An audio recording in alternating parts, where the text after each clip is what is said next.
Por la señal de la Santa Cruz de nuestros enemigos, líbranos, Señor Dios nuestro, en el nombre del Padre, del Hijo y del Espíritu Santo. Amén. Señor mío y Dios mío, creo firmemente que estás aquí, que me ves, que me oyes. Te adoro con profunda reverencia. Te pido perdón de mis pecados y gracia para hacer con fruto este rato de oración. Madre mía Inmaculada, San José, mi Padre y Señor, Ángel de mi guarda, interceded por mí. Realmente es bien bonito el Evangelio de la misa de hoy, este día miércoles de la octava de Pascua, porque nos relata una escena que la recordarás muy bien, porque aparece en este tiempo de Pascua varias veces. Es la escena de aquellos dos discípulos de Emaús que iban, hacia Emaús y se encuentran con el Señor. Por lo que sabemos, ocurre el mismo día de la resurrección del Señor y sabemos que, por lo que dice allí, que uno de ellos se llamaba Cleofás. El otro era amigo de Cleofás, pero no sabemos cómo se llamaba. Ambos dos se van de Jerusalén. Por el contexto de lo que se nos narra allí, da la impresión de que estaban tristes, lo dice de hecho, y que estaban pasándolo regular, quizás desanimados por todo lo que había pasado. Y podemos entenderlo, podríamos pensar también que quizás están huyendo de Jerusalén porque tienen miedo a los judíos, porque ha muerto el Señor, porque han pasado cosas que ellos les han desconcertado. En fin, eso es una composición de lugar que podemos hacer. Se ha escrito mucho también sobre el sitio concreto donde está Emaús, donde era esa aldea de Emaús. Ahí sí que yo no te puedo decir mucho más porque no soy un experto en exégesis del Evangelio, pero se dan como varios lugares posibles donde podría estar esa aldea de Emaús. El caso es que el Evangelio cuenta cómo efectivamente se pone junto con ellos un personaje, un peregrino que va también hacia allí, o al menos hace ademán de ir allí. Pero sus ojos no eran capaces de reconocerlo. Seguramente por la falta de... El Señor no quiso que lo reconocieran al primer momento porque era la manera que él tenía de poder hacerles entender lo que iba a pasar después. Y les pregunta, ¿de qué habláis? Te lo digo así un poquito como en lenguaje más vulgar. ¿De qué hablabais? Y ellos se detuvieron con aire, dice, entristecido. Es que este es el tema que yo quería que en este rato de oración tocáramos también hoy.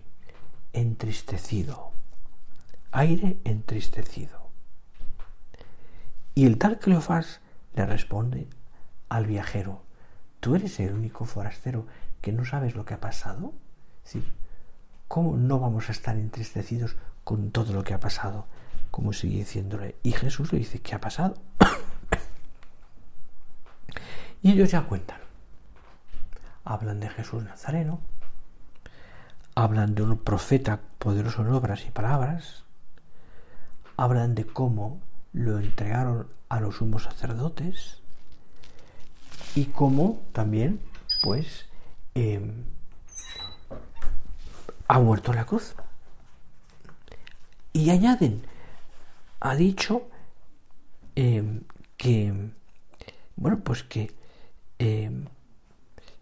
que quizás vuelva a la vida, resucite, pero por así decirlo, están diciendo, eso no lo creemos. De hecho, algunas mujeres han visto efectivamente que el sepulcro está vacío, pero a él no le han visto. A él no le han visto. Claro, a partir de entonces es cuando el Señor les dice: sois necios, sois necios y torpes para creer lo que han dicho los profetas. Y dice que a partir de entonces, es más, les dice, no era necesario que el Mesías padeciera para... Bien, a partir de entonces les explicó lo que se refería a él en todas las Escrituras. Claro, me paro aquí porque a mí me parece que esto es fundamental. La falta de fe de aquellos dos era evidente. El miedo también por el que huyen de Jerusalén. El encuentro con el Señor inesperado. De hecho, no le reconocen. Y cuando pasan las horas y le escuchan, y le van escuchando los argumentos que Jesús les va dando, y cómo va demostrando el Señor que efectivamente las Escrituras se iban cumpliendo en ese profeta del que ellos hablan, me imagino que el corazón de aquellos dos, Cleofás y el amigo, se iría encendiendo. Verían cómo sería como una luz que poco a poco las tinieblas de su tristeza se iba agrandándose hasta iluminar el corazón de aquellos dos y llenarlos también de fuego de amor. El hecho es que llegan a Emaús, él hace ademán de irse y les dice: no, quédate con nosotros, porque ya anochece, declina el día, cena con nosotros. Accede Jesús, y en la cena es cuando Jesús coge el pan, y en la fracción panis, la fracción del pan, le reconocen, y ahí desaparece. ¿Cuál es la conversación, la reacción de aquellos dos hombres cuando ha pasado aquello? Se llenan de una inmensa alegría y dicen: ¿no ardía nuestro corazón cuando nos explicaban las Escrituras? Es decir, no iba entrando en nuestra alma oscurecida por la tristeza y la desesperanza, la luz de la fe en que aquello era posible y que se iban cumpliendo efectivamente las promesas. Además, le han visto. Es Él. Es el Señor. Y por tanto, recobran la fe. Tanto es así que vuelven corriendo a Jerusalén. Han cambiado la tristeza por la alegría. Han renovado esa tristeza que ellos tenían por una alegría inmensa, porque se han encontrado otra vez con el Señor. Así es.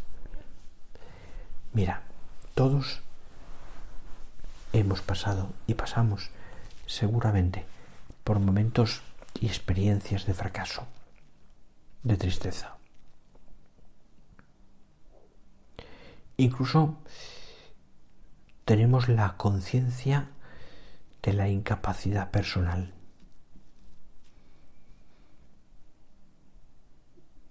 De momentos en los que, sí, podemos decirlo así, nos hemos venido abajo. Nos ha parecido todo muy difícil, muy complicado. Incluso, pues en expresión vulgar, que se suele decir: oye, que se pare el mundo que yo me bajo. El caso es que el desaliento, por momentos quizás, y la desesperanza nos ha podido coger el corazón, o si quieres, agarrarlo de tal manera que no nos haya dejado lugar a la alegría. Y es así. Somos vulnerables. muy vulnerables a los distintos tipos de derrotas que hay en nuestra vida, profesionales, sociales, familiares, etcétera. Algunos de esas derrotas, digamos, muy objetivas. Otras, no tanto. Nos cuesta estar contentos. E incluso podemos pensar que no tenemos motivos para estarlo. Porque tenemos limitaciones, porque económicamente es todo un agobio, porque tengo estos problemas, porque se nos acumulan los problemas, porque los días se hacen largos, porque el trabajo es intenso y a veces poco y mal remunerado, porque el agobio económico a veces nos quita la paz, porque, etcétera, ¿no? Perdemos la esperanza.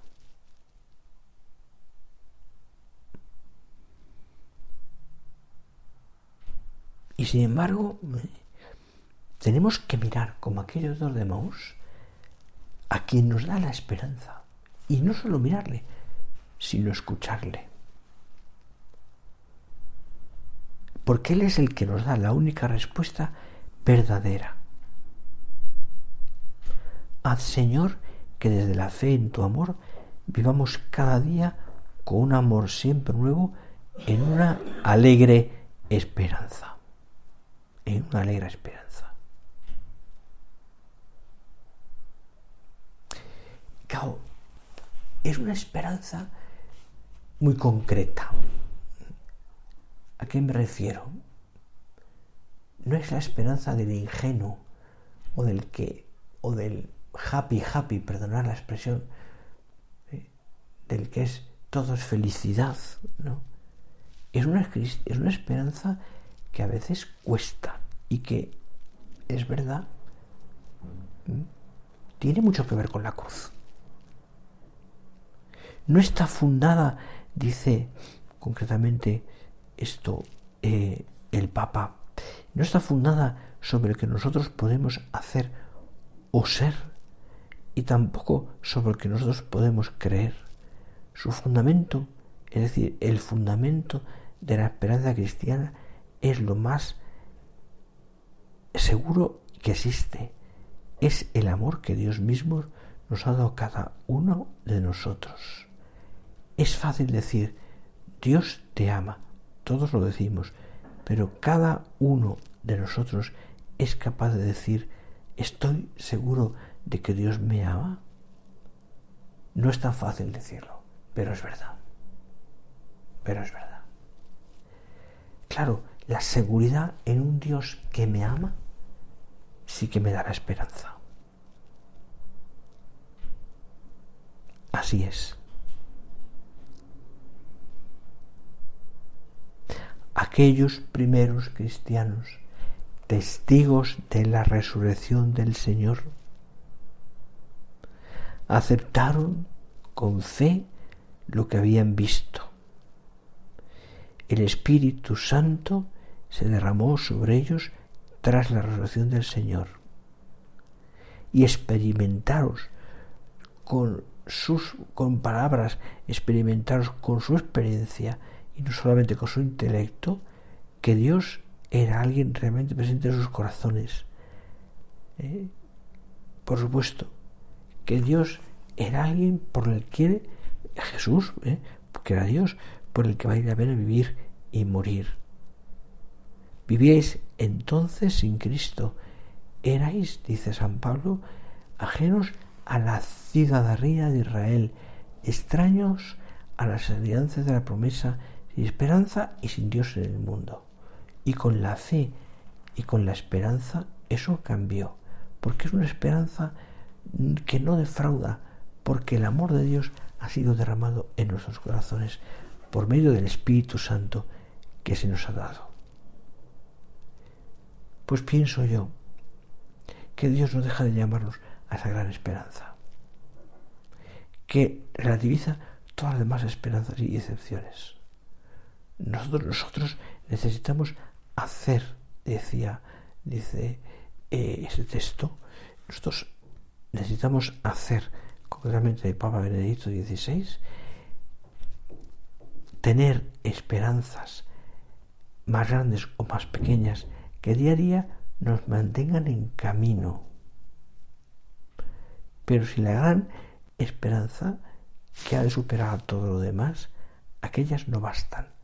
Esta gran esperanza solo puede ser Dios, que abraza el universo y que nos puede proponer y dar lo que nosotros solos no podemos alcanzar. Así es. ¿Qué necesito, Señor, yo, a la luz de estas palabras, a la luz de este Evangelio, a la luz también de lo que vivimos en estos días de Pascua y por tanto la octava en alegría? ¿Qué necesito yo, Señor?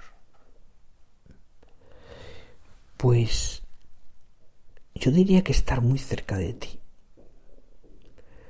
Los de Emaús compartieron contigo una tarde entera en la que fueron testigos de algo que les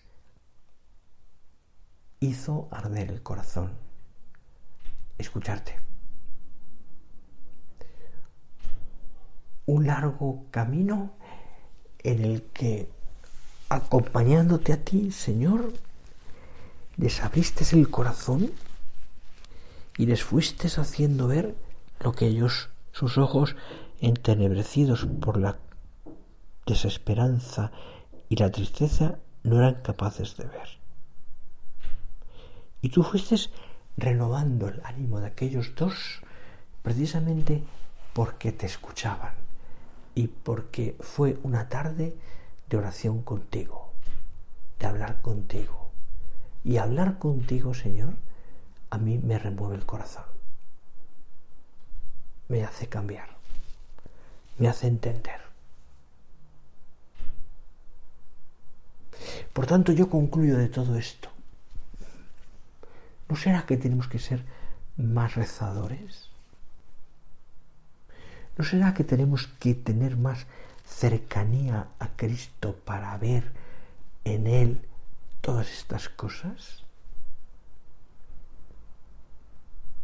¿No será también importante que en este trato con Jesús, esa conversación que también tú y yo podemos tener con el Señor, vayamos encendiendo el corazón y llenándolo de esperanza? ¿Por qué no le cuentas al Señor en tu oración esa preocupación? Pero no tanto como el que llora para decir arréglamelo,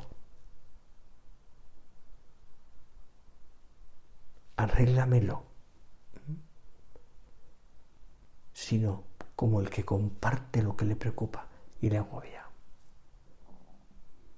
Acepto, Señor, tu voluntad. Dejo en tus manos esto que te quiero contar. Porque precisamente a lo mejor a mí no se me ocurre nada de cómo arreglarlo o por dónde tirar para que se solucione. Pero me ayuda contártelo, estar contigo en la oración y contarte lo que me preocupa. Porque creo en tu resurrección y sé que tú vives. Y que por tanto a mí se me enciende el corazón al estar contigo hablando de estas cosas. Reza esto. Quizás el camino para que realmente yo pueda recuperar la esperanza sea tocar al Señor y dejarme tocar con el Señor, por el Señor. Así. Conocer el amor de Dios y dejarse tocar por Él para retomar desde esa experiencia el camino de la santidad. Dejarme transformar con Él en lo esencial, porque ese es el camino realmente que llenará mi alma, Y entonces me daré cuenta de que vale la pena dar la vida, Señor, por ti. Cristo te mira y me mira, y te mira con una mirada amorosa, afirmativa, que ve cómo es tu corazón y ve el bien que hay en ti, el bien que somos, no solo que hacemos, sino que por ser lo somos,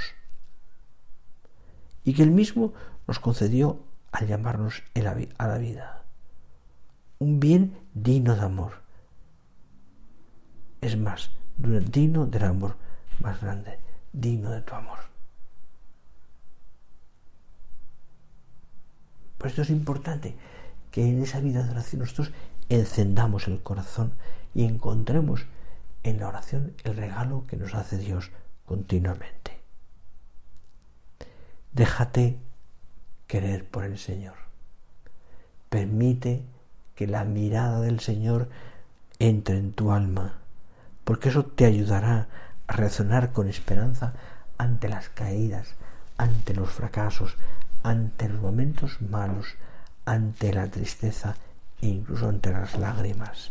No te preocupes, llorar no es malo, llora de vez en cuando lo necesites, no pasa nada.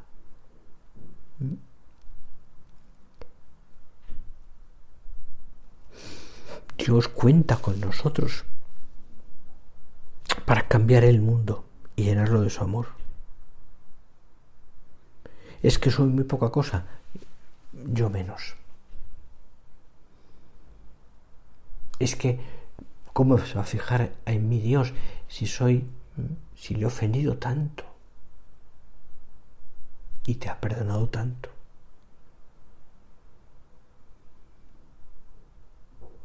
Es que cómo va a la gente a escucharme si saben cómo soy. No te escuchan a ti, escuchan a Dios por medio de ti. Dejarte amar por Dios. Dejar que Dios a través de la oración te encienda el corazón como a los de Emaús. Dejarte mirar por el Señor. A aquellos dos, cuando Jesús parte el pan, que es un símil de la Eucaristía, se les abren los ojos y el corazón y lo reconocen. Si tú y yo fuéramos más tiempo, más veces, incluso diario la Eucaristía, reconoceríamos al partir el pan también al Señor.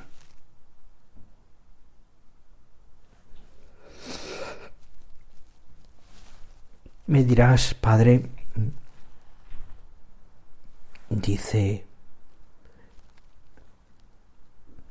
el Papa Francisco, me dirás, Padre, que yo soy muy limitado, soy pecador. ¿Qué puedo hacer? Cuando el Señor nos llama, no piensa en lo que somos, en lo que éramos, o en lo que hemos hecho o hemos dejado de hacer. Al contrario, Él, en ese momento que nos llama, está mirando todo lo que podríamos dar, todo el amor que somos capaces de contagiar. Su respuesta es siempre el futuro, al mañana. Jesús se proyecta siempre al horizonte. Es por tanto la esperanza de esa mirada de amor del Señor que afirma cuando te mira y cuando ve cómo eres y cuando ve que tu corazón a veces duda, se tambalea o que te es difícil seguirle. Te mira el Señor, es como si te dijera: oye, qué bueno que existas. Qué maravilla es tenerte cerca de mí. Qué maravilla es que seas mi amigo, mi amiga. Y escucharte en la oración. Me has costado, sí, toda mi sangre, pero ha valido la pena, porque sé que con este sacrificio mío podido salvarte, darte la oportunidad de que tú te acerques a mí. Y por tanto, que esa cercanía, ese ser tú como yo, ser otro Cristo, te haya encendido el corazón y hagas tanto bien. Es como si el Señor me dijera, oye, te necesito en la tierra y te necesito sereno, con paz, con alegría, con serenidad. Así te necesito.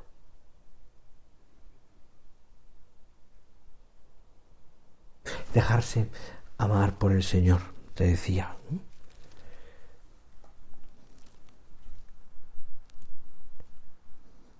Dejarte amar por el Señor.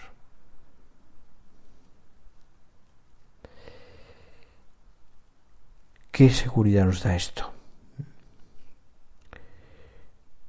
¿Cómo de esta manera nacerá el deseo de retomar el camino? Los de Maús huyeron, se iban para afuera, volvieron otra vez y seguro que después empezaría su camino también para anunciar lo que ellos habían vivido. Se lanzarían al mundo entero para dejar en él la huella de Cristo. ¿Cuántas veces aquellos dos contarían el encuentro con Cristo cerca de Maús? ¿Y con qué alegría lo harían? Ellos efectivamente eran conscientes de que muchas veces podían tropezar o que no siempre lograrían lo que se habían propuesto.